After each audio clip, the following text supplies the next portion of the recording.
Okay. Drogo Fett. Can't read.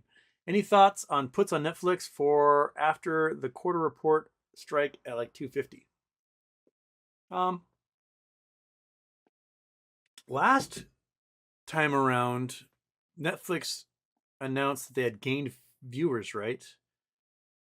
I don't know if they'll have more viewers this time around because there's snafu when they said, well, we're going to punish you for sharing your passwords.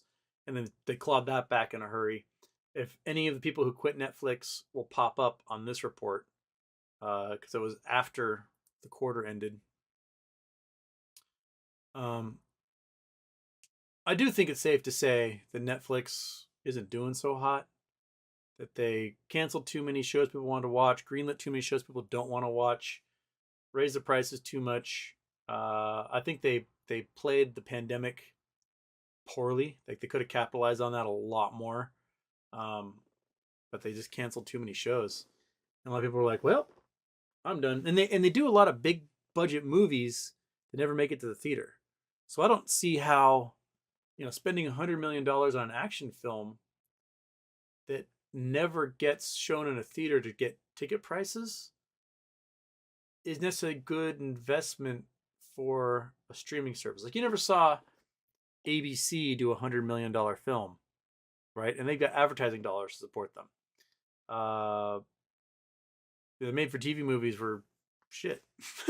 Let's face it, no made-for-TV movie ever felt like a giant cinematographic production.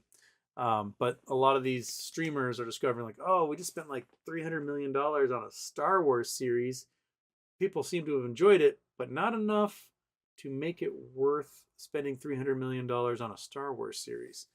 So I don't know how much longer we're going to see big budgets for a lot of these streaming services versus showing first on an advertised platform or in a theater and then coming back to their streaming service.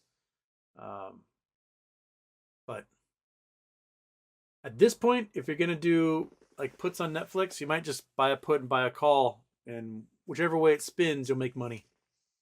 Maybe not as much as if you YOLO'd on one way or the other, but probably not too bad.